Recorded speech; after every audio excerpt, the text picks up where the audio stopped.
Asked podcast. It's Fifi here bringing you the opinions that nobody asked for. And for this episode's uncalled for opinions, I've called on our guest Hassan, and today we'll be opinionating about voting. Voting, great. I love voting. Now, okay, voting. Why are we talking about voting, right? It's just like the big buzzword of 2020. Everywhere you go, it's like, please vote. There's on Instagram, I can't escape it. It's everywhere. I don't know if I'm getting like ads for it on YouTube, and I'm not even in America. It makes no fucking sense. It's clearly an American issue right now, a topical American issue. So your issue too. yes, of course it is. It is definitely an Australian issue, but for right now, I think the focus of it is mainly on the United States. So that's why I've got my one United States friend. Hello, everyone. All right, so who are you? What's your deal? What's your damage? Why are you here? Well, I'm here to talk about voting with you guys. My name is Hassan. I go by Guru, and I am from Minneapolis, Minnesota. I am a Somali refugee who immigrated here in '04, and obviously I'm a citizen now, but yeah, I'm a college student. I love collecting movies. I'm a techie, and Fifi's one of my good friends, so I thought I would come on here and talk about these things with you guys. So specifically in regards to voting, like we know that voting is very different between America and Australia, and there's something that's been thrown around a lot is like the choice to vote, right? Because it is in Australia it's mandatory. When you turn 18, you sign up or you get signed up to the electoral roll, and if you don't vote, you get a fine. But it is non-mandatory voting in the United States. So, like, how exactly does that work? So this is very interesting. I wasn't aware about this mandatory voting until I actually started looking into how Australia works, and I thought it was quite interesting. But for us, it's, non-mandatory. If you don't want to vote, you don't have to. Obviously, there's going to be reasons for people to vote or not. It depends on who you are and how knowledgeable you are. And I think one thing that a lot of people are confused about why Australia has mandatory voting, and it's like actually one of our only constitutionally protected rights. It's kind of like if you all vote, then you all can't complain if something's wrong.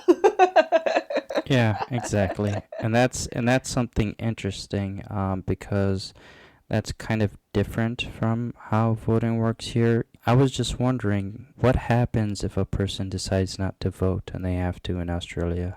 Yeah, so if you don't vote by the end of the voting period, the Electoral Commission will actually give you a chance to explain, like if you have like a genuine reason as to why you didn't vote, and if they don't accept that, then yes, you do have to pay a fine.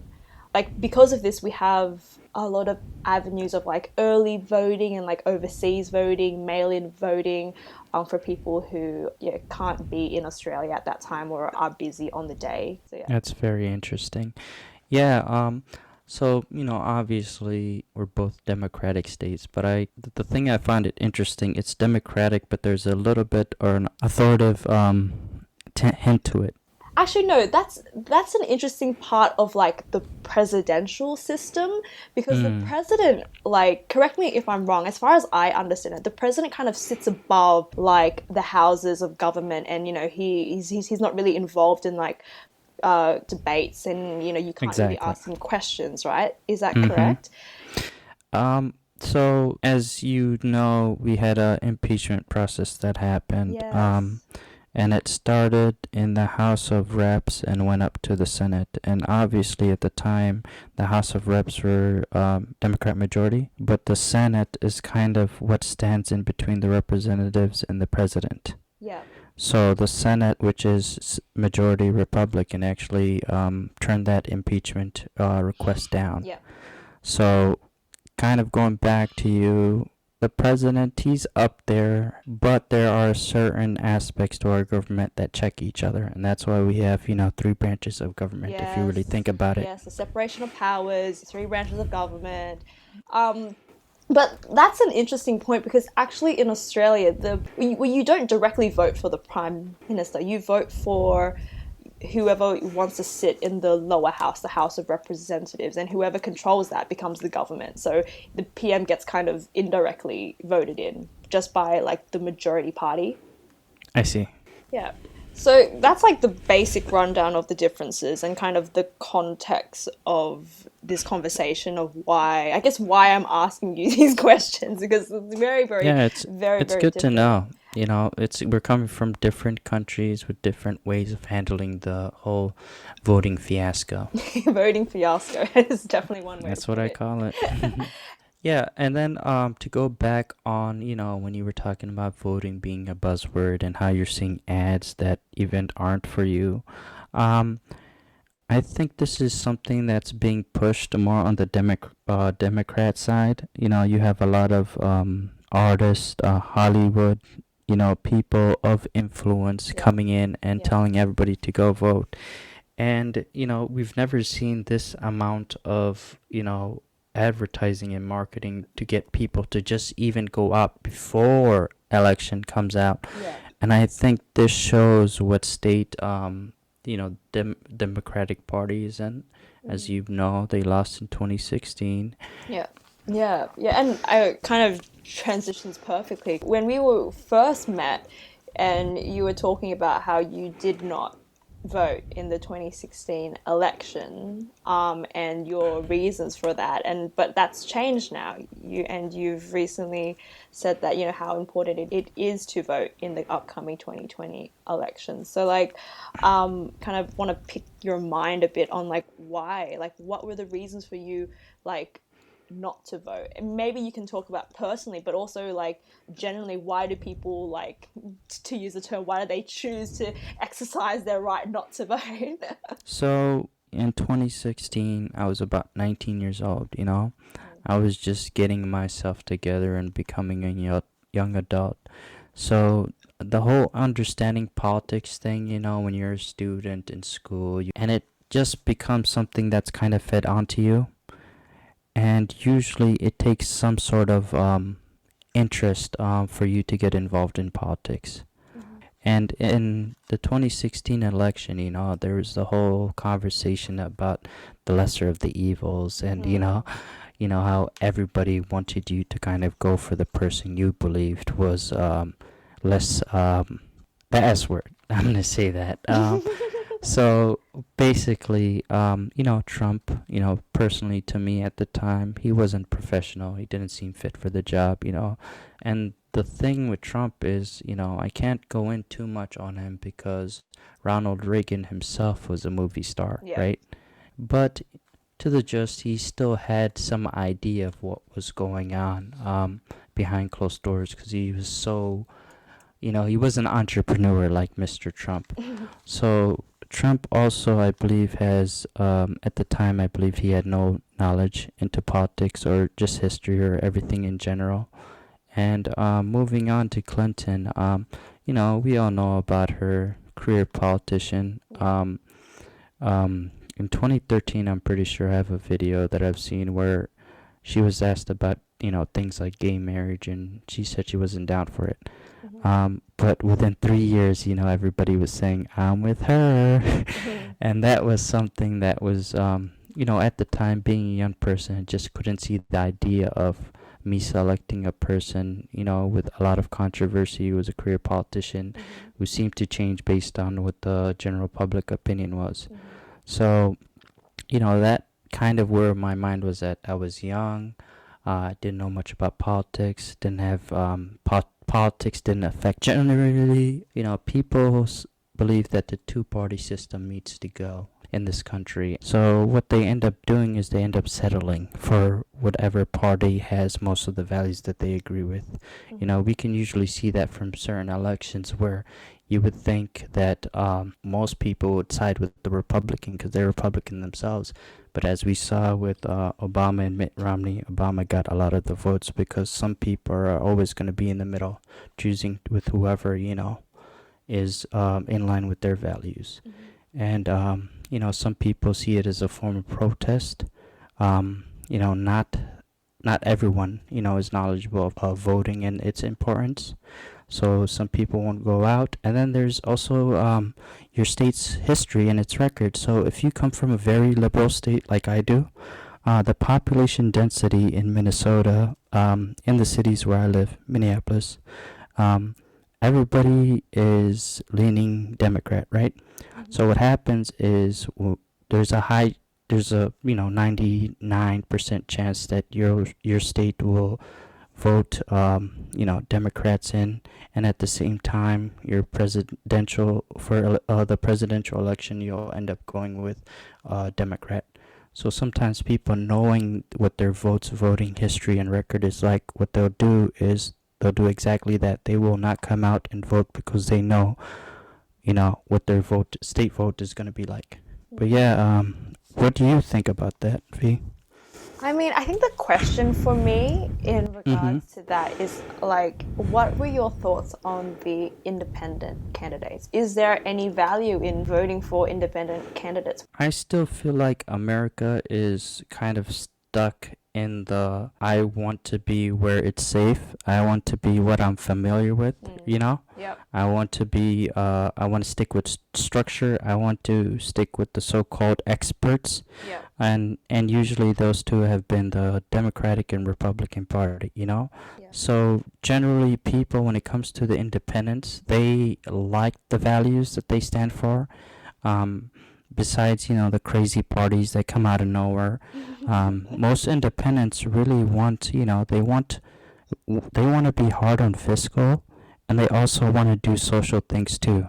Yep. So they're kind of the middle, and that's what you get with things like the Libertarian Party, and that's one of the parties that I'm currently looking into Mm. because I think I align with some of those values where they take half and half, The Democrats, they want social things, they want programs, they want this and that, they want to increase the spending, and the Republicans more conservative, more profit oriented, more America first, Mhm.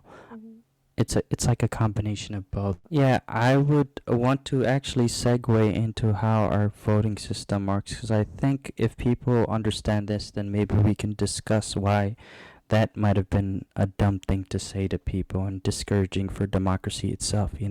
So when it comes to the presidential election, there's an electoral college, and the electoral college, it gives you these representatives based on the population Mhm. in your state, right? So when that happens, these representatives, these college, representatives, what happens is every 10 years when there's a census, when the government takes information on everybody, they adjust that amount, right? And the important states are usually Cali, Texas, Florida, and New York. Mhm. And the thing here is that you need to win these electoral college representatives so that they can go out and say, hey, from this area in New York or from this area in California or this whole state, we want Trump for president. We want this person for president. Mhm. So what happens is the presidency is not based on who you vote for, and it's not based on the population, but more on the electoral college. So even if people voted for Hillary or whoever people wanted them to vote for, what would happen is if it wasn't gained in the electoral college, it'd still be a useless vote because electoral college determines the president. So it doesn't make sense to say, hey, if you voted for this person, it's Mm. it's it's it's not a fair judgment. It's not a good thing to say because it doesn't make any sense. It's all about the electoral college representatives that your state wins, rather than what the population votes for, as we saw with Hillary having more people vote for her but still losing. Yeah, yeah. Glad you explained that because I think that is the most confusing thing about American voting for me. Yeah, it's just based on the population of your state, and we'll talk about this as we go on in Yeah, this yeah. podcast. But based on your state, however many people you have, is the amount of these representatives, electoral colleges points. Let's just call them points instead Yeah. of making it more complicated for people. So going back to the states like Cali's a good example. California 55. That's how much you get. 55 points towards your presidency. So, these states are kind of like a battleground. Obviously, in some states like Cali, it's going to lean more Democrat, same as New York. But generally, it's a point system. That's what it is. Yeah. So, get the states with the most points that you can. You have the majority of points, therefore you have the majority of votes. It's not a population thing. Now, you've changed that opinion on Yes. voting.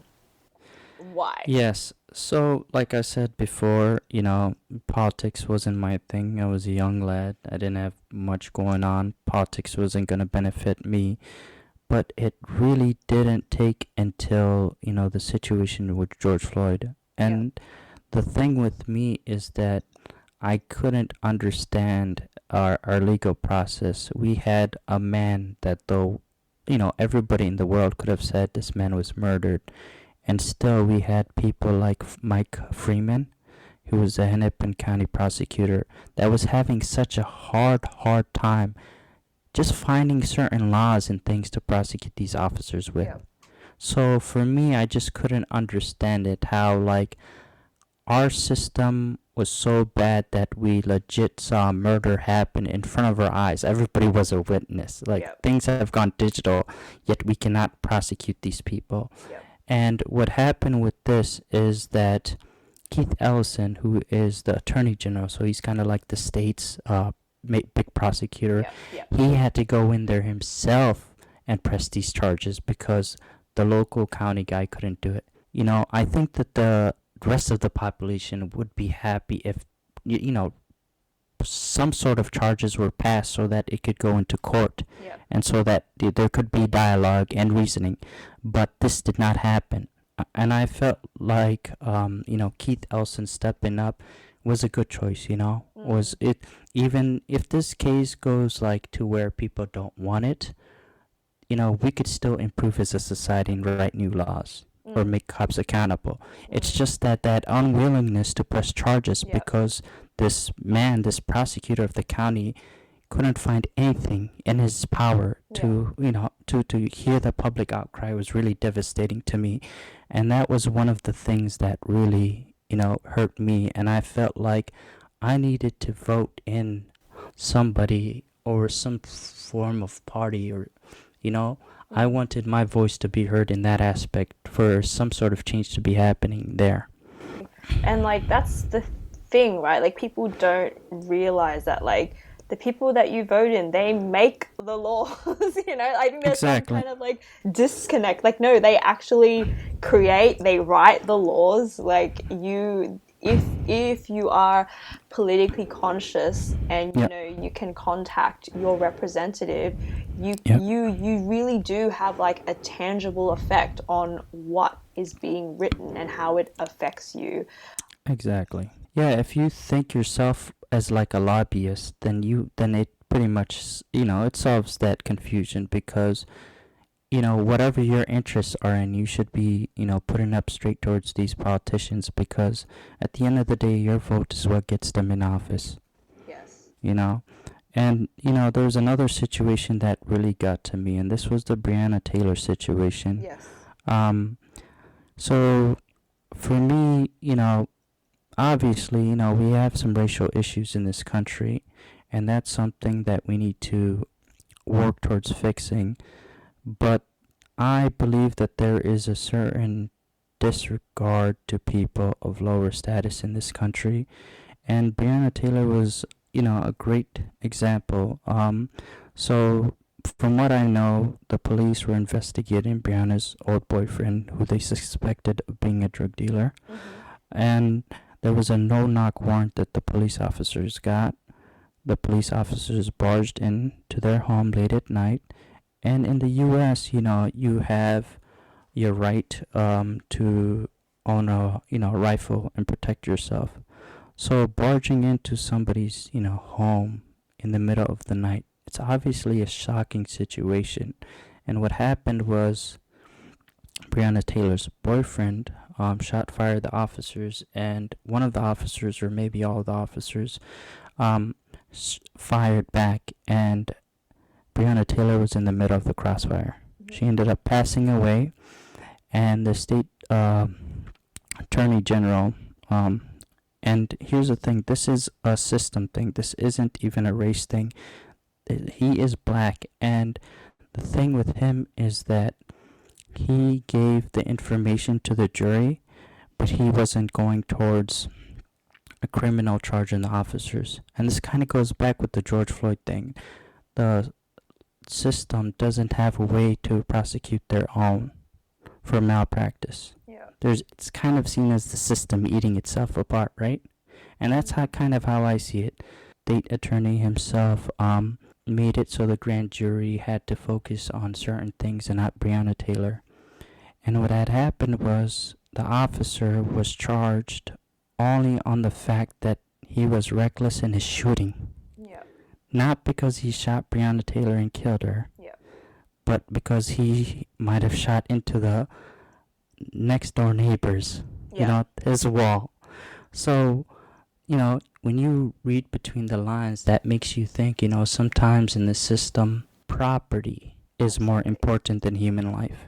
And just the other day, actually, on Wednesday, the Attorney General himself passed a motion so that the public couldn't see the grand jury's files. So we had that aspect as well, where we're trying to seek justice. The system isn't giving justice, and at the same time, the system doesn't want to even show us how they handle justice. Yeah. So yeah, I don't know what's going on right now. I'd like to hear your opinion on that with the whole keeping things secret, the jury file secret. I'm just kind of like thinking about the reasons that they would kind of give to bar these files. Like what it would spark too much debate, and it's too politicized that people are going to focus on like two different things or something like that. Yeah, it's some sort of external thing that they're trying to prevent. As you know, before they came to their testimony, they they fenced up like the court system and government buildings, and they had officers down. So I think they're, in a way, it might be them trying to silence and have people move on from the situation until that certain cop goes into, his trial period. But it's very interesting. I really don't understand. If so-called justice was served, then why can't we see how justice was handled? That's kind of a question I have. And that's kind of goes back to me wanting to vote. I just want a better, more updated, criminal justice system. One that isn't, prosecuting minorities and people of color, right? And at the same time is, transparent and is accountable for anybody, no matter what, socioeconomic class or whatever your loyalty is to the government itself. You get, prosecuted fairly, both sides. Yes. And I guess linking it back to like the importance of voting and like recognizing that there is an impact. Like if there wasn't a need for voting, if voting wasn't so important, like why are there so many obstacles to voting in the United States? You know what I mean? Like there's so many situations that we hear all the time of like voter suppression. Like if it wasn't important, they wouldn't be trying to stop you to do it. Yeah, exactly. And yeah, that's something very interesting. There's obviously a historical background to that. And as well, we're a pretty big country and we're not even that old. So I think one of the things is just the complexity of it. Voting isn't handled by the federal government, especially really? when it comes to the presidential, right? I believe the state handles the voting. So the states are in charge, and it's not centralized if you really think about it. Interesting. Right? So there's that, and then there's the history of voting too. Like, people used to go out to places and scream, in a crowd, in the early days of the U.S. And now we have tablets and scantrons that we're using. So we've come a long way when it comes to voting.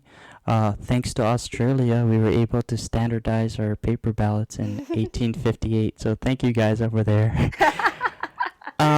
And then there's also, fraud.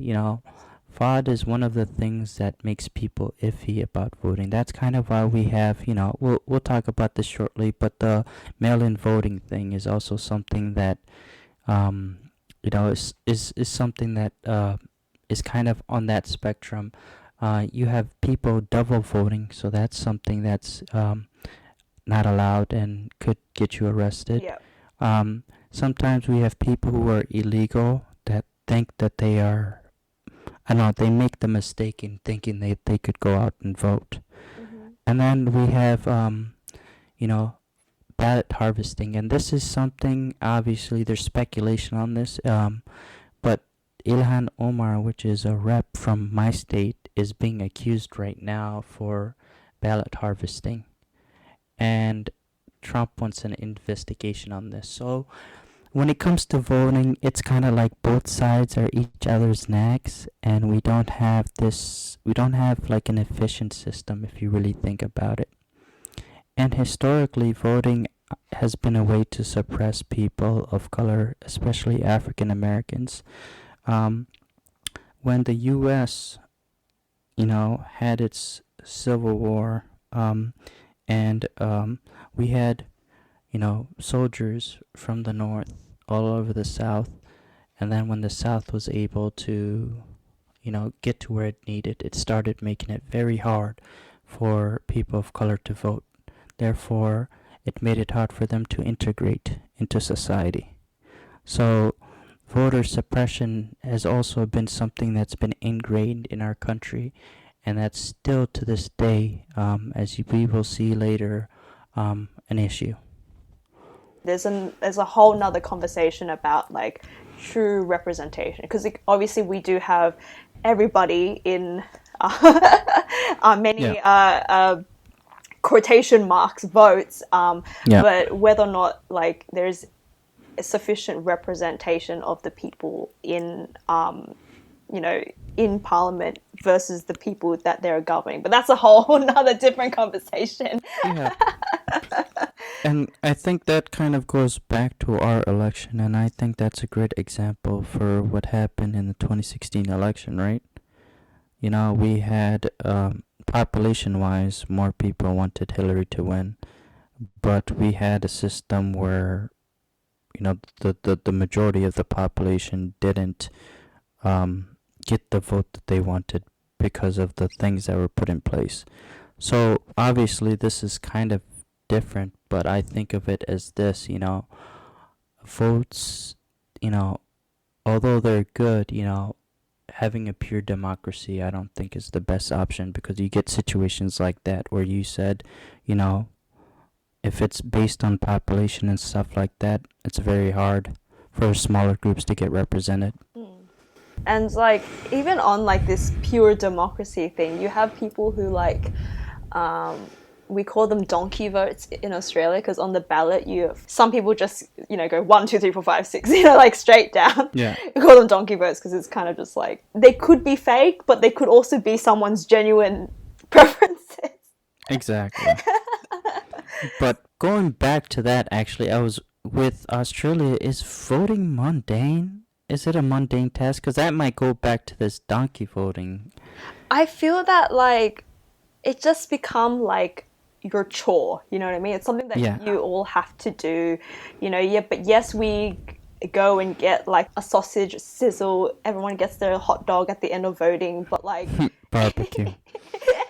yeah, I'm exactly. dead. Australia. Yeah, the stereotype is alive tonight. I'll tell you that. But Yeah, like go ahead. yeah, like I feel that everyone's just like, oh yeah, just going out to vote. It's Yeah. and this is specifically directed to people who aren't like very, very politically active, right? Who just Okay. like, this is just like my civil duty. I'm just Yeah. like, So like me 4 years ago, if I didn't know what I was going in with.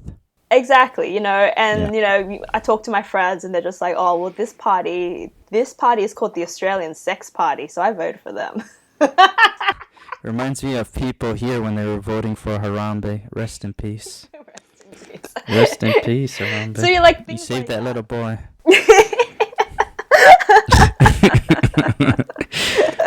But yeah, I don't know if it's like mundane, but it's very much just like Yeah, blasé, which just is get it kind over of with. yeah, yeah, And I think and that's interesting because, people when they have a choice to do something, you know, they I don't know, a sense of autonomy makes a person feel that they've got some worth, or, they have the choice. So when people usually do things when they have the choice, they mean it, you know? yeah, yeah. But when you're told to do something, even if you already have your candidate on hand, like you've done your research and you live in Australia, you might just feel like somebody's just ushering you, you know?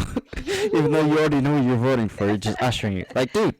No, yeah, I mean that's another thing, right? Like, okay, yeah, everyone's voting, but how many of those people actually have an informed vote? Mm, Because that's really what it's really about, right? It's not just about voting; it's about exactly. being actually knowing who you're voting for, what you're voting for, and Mm. that's like obviously that's like very very difficult. You can't just be like, look, everyone go and vote and be informed while doing it. Like that's just practically. Yeah, and the crazy thing about this country is we have the media. So Yes. we have Yes. like people don't actually look at the policies. They check who said something last night, right? Yeah. Like Trump, obviously gets, his media barrage. There's times where he says really bad things, and there's times where his, kind of gets taken out of context, Yeah. and I feel like that happens to both sides. Absolutely.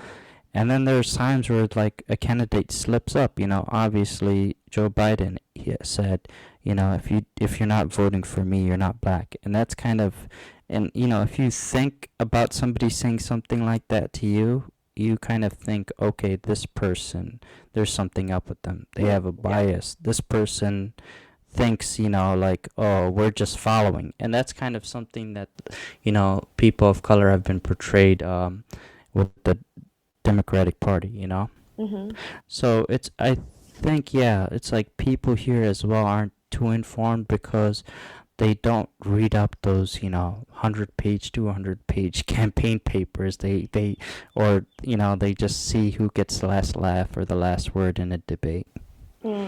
It's this kind of I don't want to say trend because I feel like it's always been around, but the like this making the politicians and treating them like celebrities, and Mm, it's just character politics. It's just like a yeah. popularity contest, and W- it's just, Yeah. now bringing it back to Yeah. the voter suppression, Yeah. right? So and it's crazy because you think of voter suppression, you're thinking about like a third world country, and there's like military men standing outside the ballot, that type of voter suppression. So when people hear about voter suppression in the United States, they're like, nah, as if. But it's real, like it's very very real, and there's really like Mm-hmm. recent examples of it. So like this whole thing with the mail-in voting, and it's become obviously more important with COVID. Exactly. Like, yeah, like why isn't mail-in voting like become like a kind of standard practice of like the availability of it? And yeah, like with voter suppression here in the U.S., people are, the government, or, the president or whoever it is, whatever party, isn't going to prevent you from voting because that's your constitutional right, right? But the thing is, they might stop vehicles to prevent you from voting. And one of these things was the mail in voting. And what happened was the president had appointed one of these so called business people, right? And he's done this before, to be the head of the USPS, right?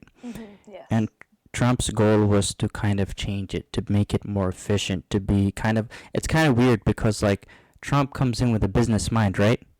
But the thing is, government is not about profits and stuff like that and efficiently. Government is about providing the services needed. So although the USPS, has been really bad over the years and has been losing a lot of money, Americans' needs were met.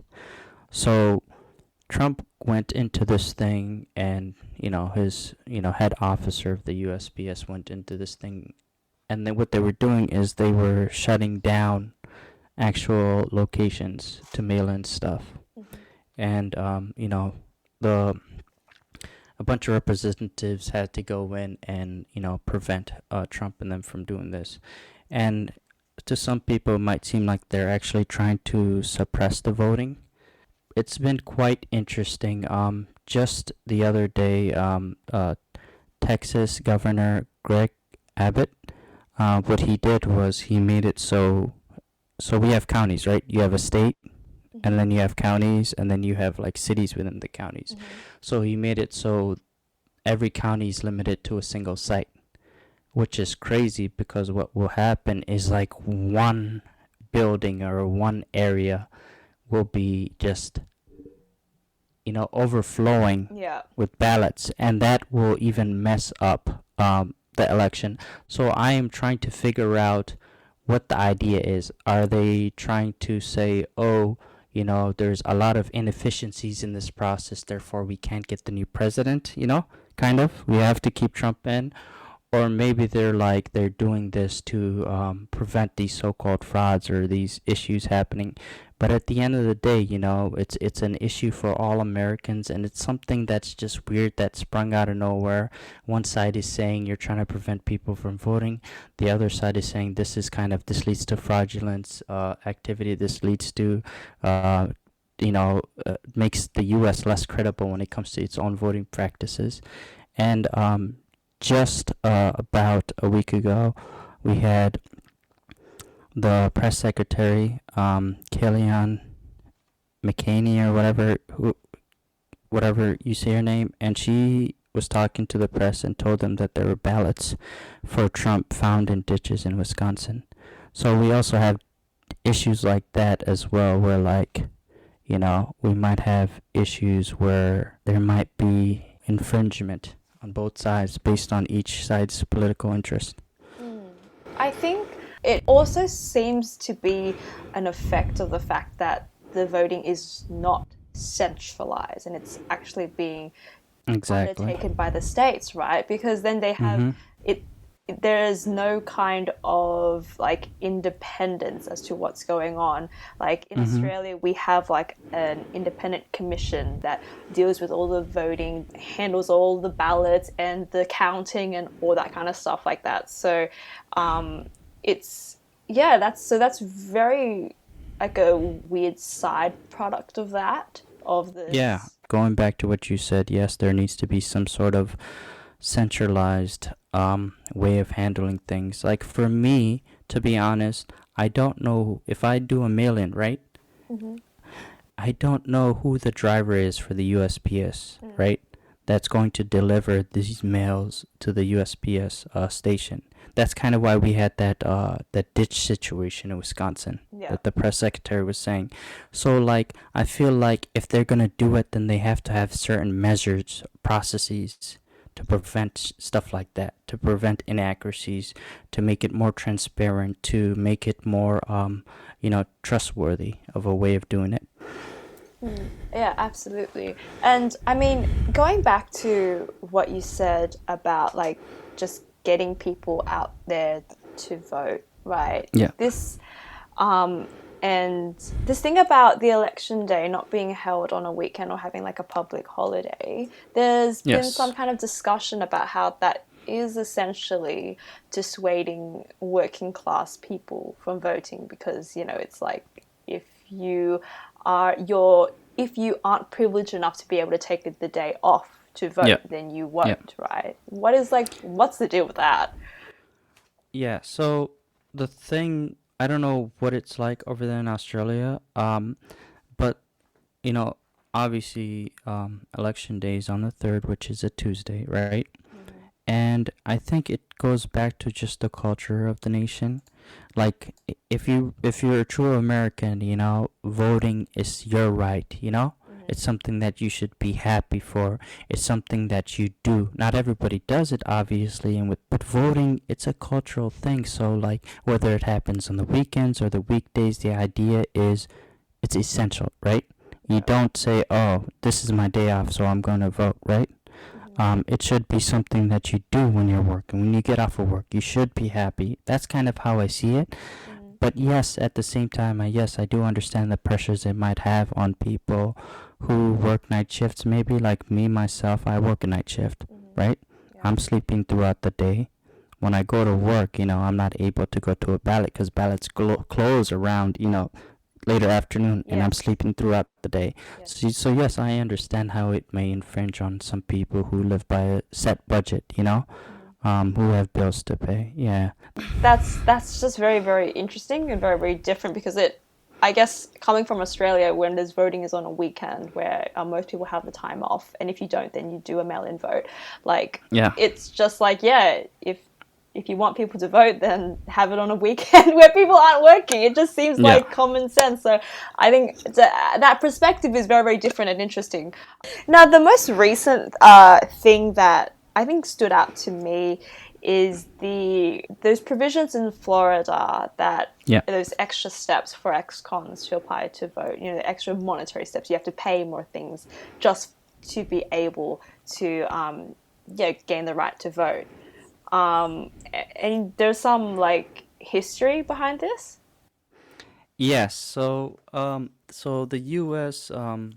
Obviously, like I said earlier, the U.S. has an history of you know suppressing certain groups and minorities, and going back to the Civil War after it, their Jim Crow era, basically whites in power that were racist did not want certain minorities to be able to practice their rights. But yeah, there's certain felonies in that state are very interesting because in a sense they are kind of targeting people of color or people of lower class. Some interesting felonies that I found out about Desmond Meade were releasing helium balloons into the air. Imagine that, getting a felony for that. Driving with a suspended license. And, you know, I would see somebody of lower income, or somebody who, who has to make it to the next, paycheck in order to renew their license, in situations like that, to be caught up for something, as petty as that, Yeah. which would end up to be a felony, and then catching spiny lobsters. Isn't that crazy? So catching food, So on top of that, there's Florida's Amendment 4. That was it's a campaign that was led by Desmond Meade, and it was passed in 2018. And let me before I start talking more about it, let me get what you know about this whole Florida situation, because you. Yeah, no, it was something that came up when I was reading the news. Really, Okay. that like there was a fundraiser going around to raise Mhm. funds so that this organization, we got the vote.org, they Mhm. were paying these fines that you had to do to reapply or like get the right to vote again, Exactly. right? Yeah. Exactly. So this Amendment 4, was proposed and passed in 2018, and this allowed for felons, who, served their time at least, to be able to vote. And as you know, Florida is a very multicultural state. Mm-hmm. We have people who fled from Cuba. We have people who fled from Venezuela. Yeah. We have, you know, people of African and Caribbean descent who were always living there. And minorities tend to be with the Democratic Party. So after passing this amendment, the parties that began to realize that these people were registering as Democrats. So in order to work on this amendment that they just passed, what they introduced was SB 7066. Mm-hmm. And this said that the term of your sentence had to be passed. So completely, right? So let's say you committed a felony 20 years ago, right? And you did your time, but if you had fees that you had to pay off, you needed to pay them off. Because if you didn't pay them off with this new bill that they passed, you would get a felony. So it Yeah. prevents you from voting. So there's it's a cycle there already. Yep. But moving ahead, the state lacks centralized information. The information on court fees and documents and stuff are stored on the county, and this is also an issue for the state because a person, remember, votes on the state level, right? They don't vote on the county level. So what happens is this person might have a piece of paper from 1970 or 10 years ago, or whenever the county decided to upgrade their servers or whatever, that might have a fee that they owe, but they might not know it completely. So this new SB 7066 even makes a newer hurdle for these felons to even become able to vote. And Michael Bloomberg paid for about 32,000 felons just so that they could vote in this election. And going back to the election, moving for this year here. So Florida is one of those big states, as I mentioned, like California and Texas and New York. And the thing is, in 2018, 10% of Florida's population couldn't vote because of issues like this, right? So when you look ahead, Trump, whoever is president will need these votes. And I think the SB 7066 was a way for them to hammer down and make it hard for these electoral college points to go towards somebody like Biden. I mean, Yeah, absolutely. So it's weird because it's like you move a step forward and you have to go 2 steps back sometimes when certain group interests are, in the sphere. Yeah, it goes back when people say that, oh, my vote doesn't count. Like, if it doesn't count, they wouldn't be trying so hard to stop Exactly. stop from voting. And the thing with me is going back to my beliefs, I believe that a person should have the right to vote, whether they're a felon or not, Yeah. I believe that, that we as a society are growing from labeling people good or bad, We're starting to see the truth in things, the gray areas, right? So even when it comes to issues like drugs, we see people going more into treatment rather than prisons now, right?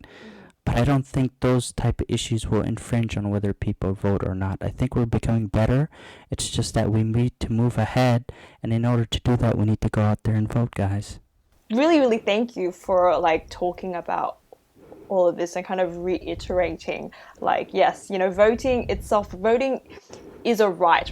There's a reason why voting is a right, and voting is also a privilege, right? And exactly. I think that what disheartens me to see in Australia is, like I mentioned before, just people just not really caring, because it's we don't realize how important it is, because it's a guaranteed right that we have, and it's just like taking your trash out on Wednesday, something that you just got to do every couple of years. But anyway, thank you for tuning in to the Nobody Asked podcast and our unasked for opinions on voting. Thank you so much, Hassan, for your time. And I know it is late where you are. Yeah, it's about 3 a.m., but, you're my friend, and, over the years we've done, over a year actually. But yeah, you've been there for me, so I think it's best that I support, and also we learn from each other, We might live in the other parts of the world, but it's a good idea for, me to tell your Australian friends or whoever listening how voting is compared to your country, and for you to do the same, so we get an understanding of what we should be thankful of, or what we should keep our eyes on. Yes, exactly. Do you have any social or handles that you want to plug? Yes, I am at Greatest Guru on Instagram. Currently public, but if people start following, I might go private. But yeah. Yeah, so you can send all your hateful comments and your debates towards Greatest Guru on Instagram. Meet me halfway, people. And while nobody asks for our opinions, we are asking for yours. So if you have any comments, question or queries, or maybe some violent objections, we invite you to join the conversation. Send us an email at nobodyaskedpod@outlook.com, or you can follow us on Instagram at nobodyaskedpod, and we'll be uploading our highlights, and you can also get notified where and when a new episode comes out. Thank you so much, everybody. Peace. Peace.